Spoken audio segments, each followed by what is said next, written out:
What's up, you beautiful person, and welcome back. It's your boy Micah, you know what it is. Here we talk tips and perspectives so that you can live freely in reality. If you're new here, hit that sub, the ding-ling little notification bell so you can be notified every time I upload, because I drop content every week just like this. And if you like content like this, then you want to stick around. If you're returning, hey, what up, homies? Welcome back. If you haven't heard, a few days ago, I dropped the new Patreon page. There's already content on there. I'll be uploading to Patreon twice a week, unfiltered, controversial, and deep conversation over on Patreon that we can't have here on YouTube. So make sure you become a supporter if you like the work that I do and you like the content that I drop. Become a patron. I appreciate it. I love you. Thank you. Let's get into the video. Please keep in mind this is in no particular order, so you might want to stay to the end so you get all of it, and let us know your thoughts in the comments below. Now, with dating, there is a lot of overlap, right? You're gonna hear some things that maybe you've heard before, because dating is dating. But when we're talking about transgender people who are dating, there's just that extra layer in terms of dating and things that I think you should personally be on the lookout for that could be a potential problem and a red flag. So number one is, if someone tells you they want to date you because you are trans, that's a red flag, okay?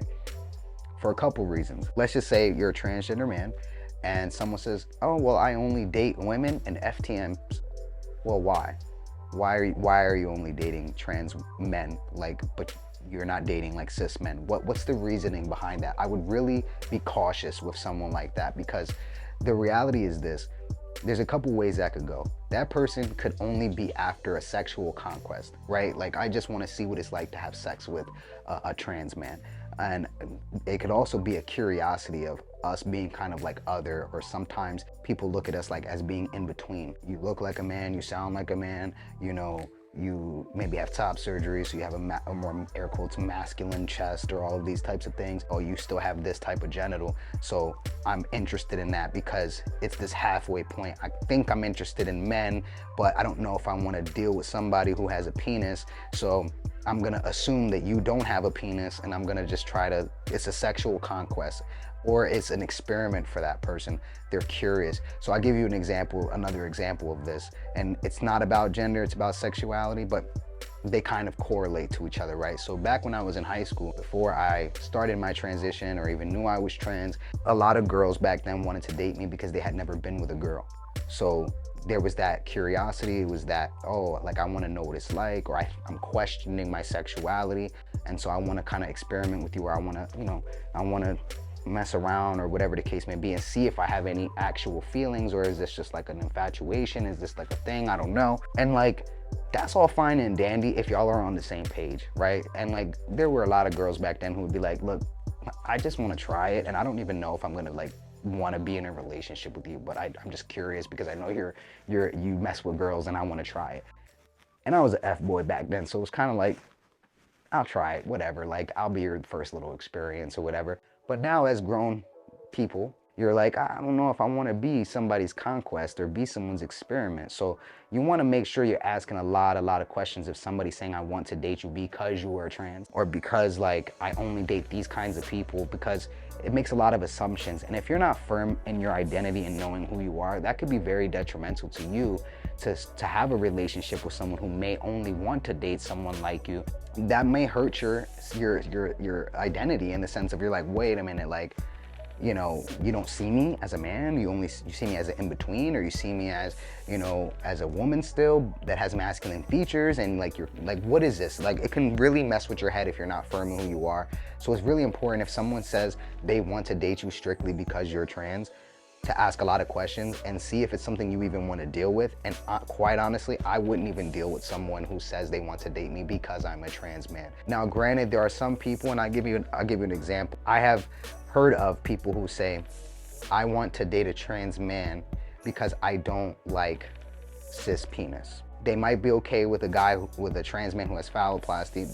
They're more afraid of cis men, and I don't know why that is. That sounds like something that they should really explore and be right with and be okay with, because even though we're different, we're still men. You know what I mean? So like, that's some stuff like, you know, I can understand it to some degree, where someone might say they had sexual trauma from a cisgender man, and now they're like, well, I don't want to date a cis man, but I still like men. But I feel like because you used to be a woman or you used to be a girl, like, you understand me on a different level, and I still see you as a man, but I'm not comfortable with cis men for this reason. I could kind of understand that. I don't think it's healthy, but I understand it. Okay, so that's why I said it's important to ask certain questions and see if it's somebody you even want to deal with. But if that's off the bat, like, yeah, I want to date you because of this, you definitely want to ask questions, or maybe not even deal with that person at all. Because if you're looking for something serious, they more than likely are not, or they think you're a conquest, or they're kind of obsessed over certain body parts, obsessed over certain gender identities and things like that. Or, you know, sometimes they're confused about their sexuality, and they think that somehow messing with you is gonna like help them come to clarity and give them clarification on their own sexuality. And the big question comes into play of, do you want to be that person? Do you want to deal with that? And then there are gonna be instances where you're gonna have to kind of look for little red flags like that kind of relate to this as a general topic, and make sure that that person is serious about you. And you also just have to be careful that they may not be trying to physically hurt you, you know, or hurt you in a different way just because they don't like trans people. So you have to be very careful and ask a lot of questions. Some questions that you can ask are like, how do you feel about trans people? What are your thoughts on the current climate and politics with trans people? However you feel comfortable asking, but these are some questions I would ask to kind of gauge where somebody's at. But you definitely want to be careful when someone outright says they want to date you because of your gender identity, because it could either be, like I said, you're an exploration, you're a conquest, someone's trying to figure out their own sexuality and they don't see you completely as the other gender, so, or as the gender that you identify with. And so for them, they feel like it's like easing themselves into the same gender, or, you know what I mean? So you just want to be careful and ask a lot of questions so that you don't get hurt in the process emotionally, mentally, spiritually, physically over somebody's weird obsession. So let's move on to the next one.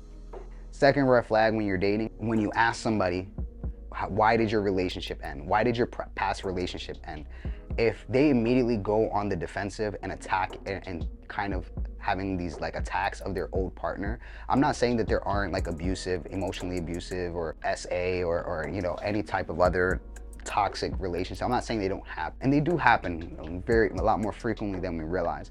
But I'm very wary of someone who blames and points the finger completely at someone else, because even if it's only you accepting that you allowed certain behavior to continue to happen, you're accountable for what you allow into your life and into your relationships to some degree. There has to be a level of accountability and integrity. I'm very wary of anyone who just like goes on a whole rampage about their previous partners.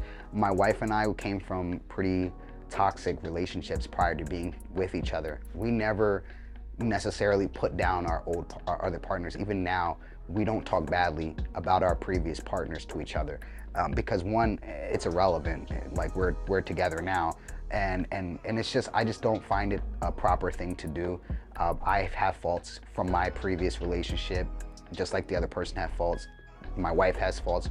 You know, we all have flaws, and we all play a role. You know what I'm saying? So if that's a red flag to me, if somebody like immediately starts bashing their previous partner and not giving context and not having any level of accountability, that's a red flag, because you might now get into a situation with this person and that they already know, like, they're not gonna have any accountability, they're not gonna have any integrity, especially when they start talking about intimacy, and like if they get into details about their previous sexual experiences and talking about that person's body and doing this and doing that. That's a red flag.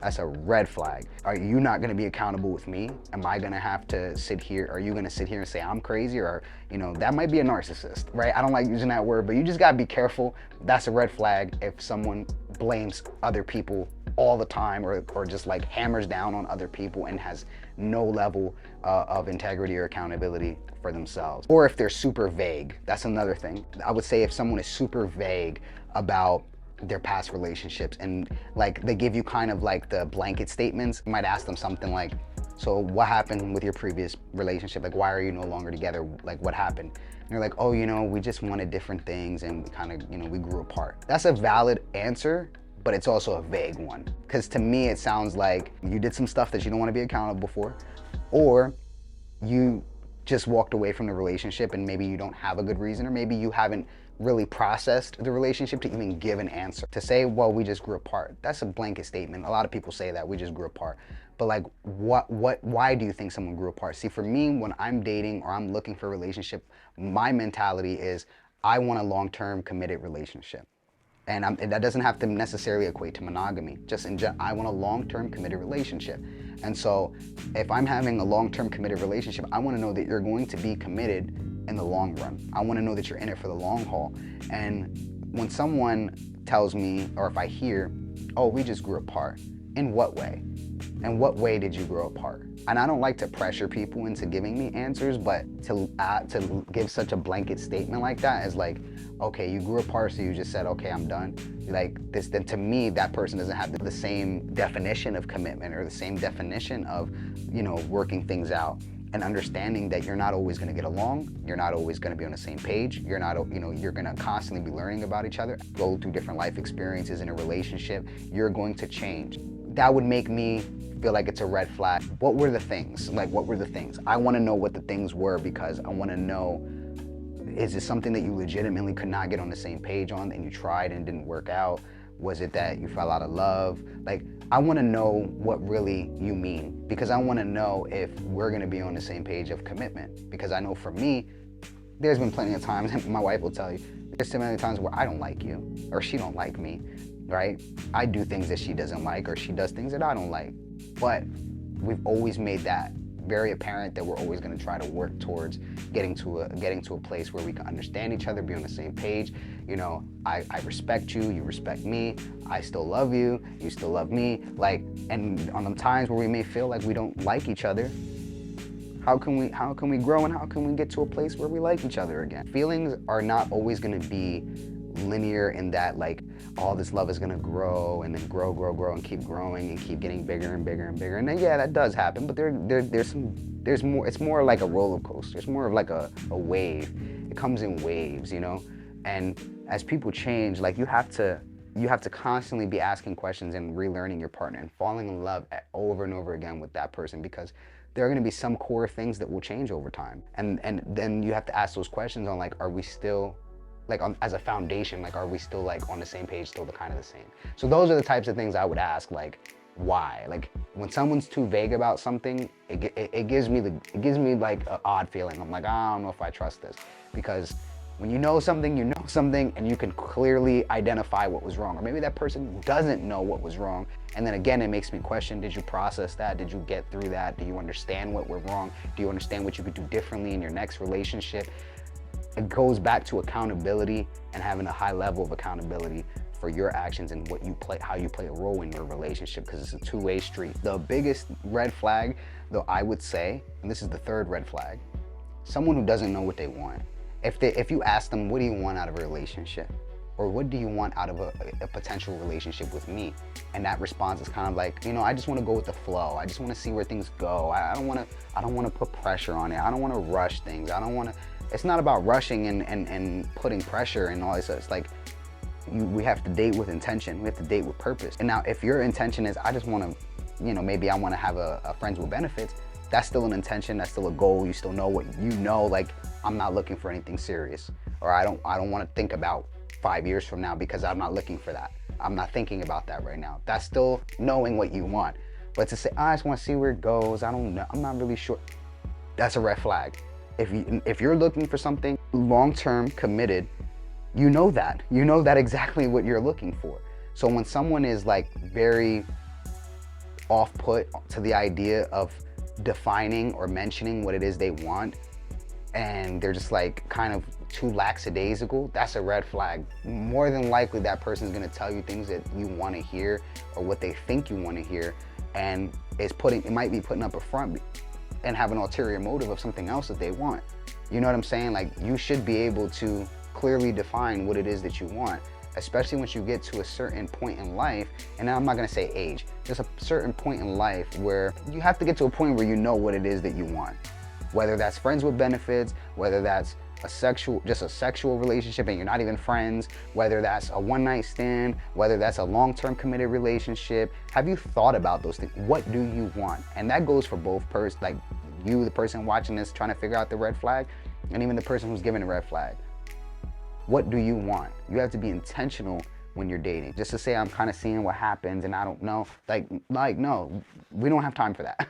You don't have time for that. Know what it is that you want going into it, so that way you have the choice, and that person that you're potentially dating has a choice if they want to deal with you or not. So that way you're not wasting anybody's time. Know what you want going into a conversation with someone in terms of dating, so that no one's feelings can get hurt and no one's time can get wasted, and you be on the same page from day one. Those are my 3 red flags. You let me know if you want a part 2 to this of some more red flags while you're dating as a trans person, or just in general when you're dating. Other than that, I love you guys, appreciate you guys, and I'll see you in the next video. Peace.